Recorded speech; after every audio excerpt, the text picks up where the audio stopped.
Good morning students. आज हम लोग जो है बिहार बोर्ड के अंतर्गत पिनोरमा इंग्लिश रीडर पार्ट 2 के सेकेंड लेसन जिसका नाम है एलर्जी, इसके ऑब्जेक्टिव क्वेश्चन को देखेंगे।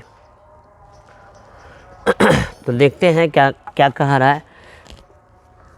Allergy has been written by, यानी एलर्जी नामक जो चैप्टर है यह लिखा गया हुआ है किसके द्वारा?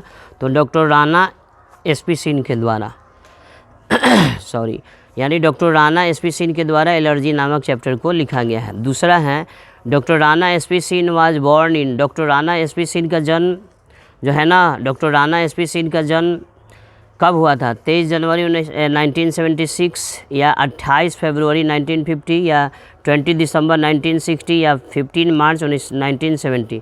तो डॉक्टर राणा एसपी सिंह का जन्म हुआ था 23 जनवरी 1976 ईस्वी को, है ना। 23 जनवरी 1976 ईस्वी को जन्म हुआ था किनका? डॉक्टर राणा एसपी सिंह का। आगे क्वेश्चन कहता है 3 नंबर में,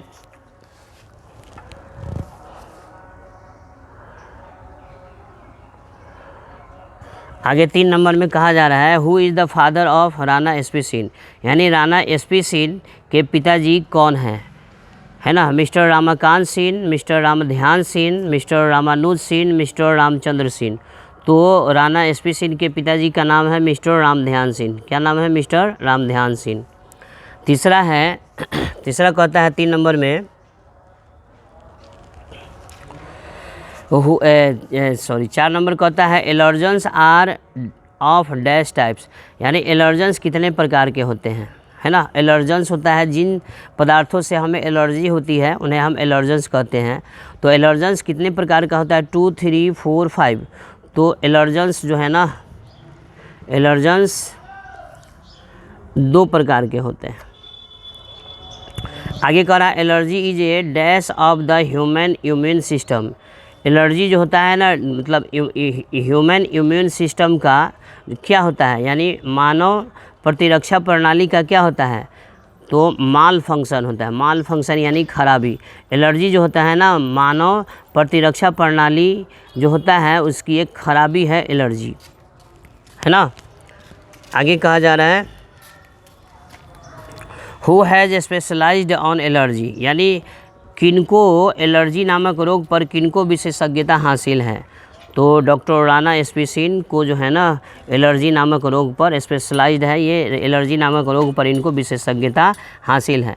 आगे कहा जा रहा है the scientist of Uppsala and Baltimore discovered a new antibody in, यानी उपसला और बाल्टीमोर के जो साइंटिस्ट थे, जो वैज्ञानिक थे, उन लोगों ने एक नए एंटीबॉडी की खोज की थी। तो आपसे पूछ रहा है कि कब किया था, है ना। तो 1967 यानी 1967 ईस्वी में, अर्थात उपसला और बाल्टीमोर के वैज्ञानिकों ने 1967 ईस्वी में एक नए एंटीबॉडी की क्या की थी? खोज की थी। आगे कहा जा रहा है, अगला क्वेश्चन देखेंगे आगे क्या कहा जा रहा है।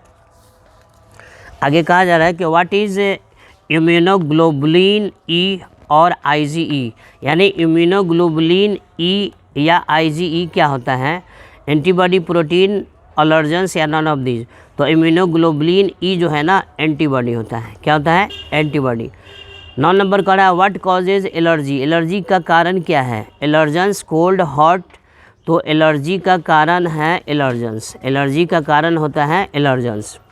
10 नंबर है hay fever, eczema and asthma are the symptoms of, यानी हे फीवर, एक्जिमा और अस्थमा ये किस रोग के लक्षण हैं? एलर्जी, कैंसर, टीबी या किस चीज़ के? तो एलर्जी के लक्षण होते हैं।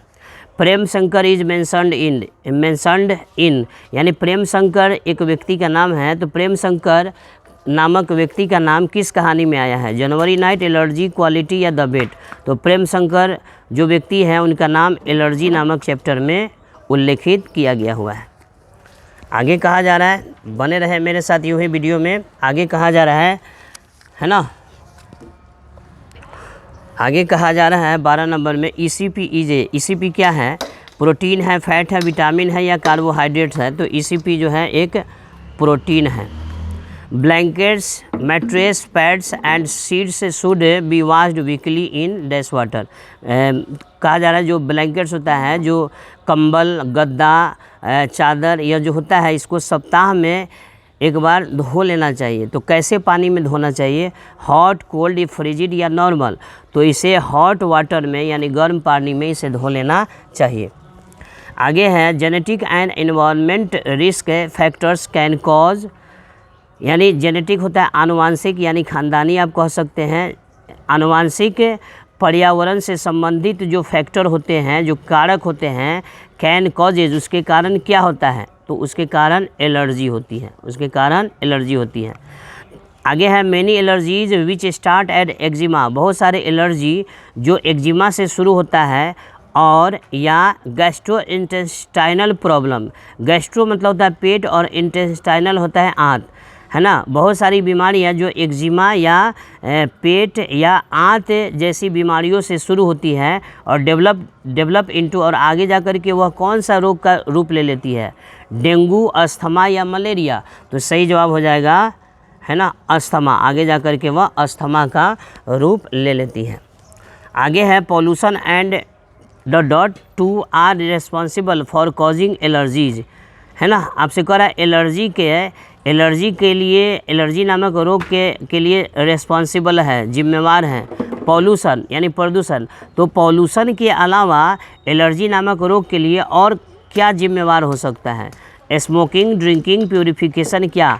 तो सही जवाब हो जाएगा स्मोकिंग, यानी एलर्जी नामक रोग के लिए जिम्मेवार है प्रदूषण और स्मोकिंग यानी कि धूम्रपान। तो इसी प्रकार के वीडियो को देखने के लिए हमारे साथ यूँ ही वीडियो में बने रहें। और अब हम जो है इसके बाद चैप्टर 3 को लेकर के आएंगे। आप मेरे साथ यूँ ही वीडियो में बने रहें लगातार। अगर हमारा वीडियो आपको अच्छा लगता हो तो प्लीज़ हमारे वीडियो को लाइक करें और चैनल को सब्सक्राइब करें। धन्यवाद।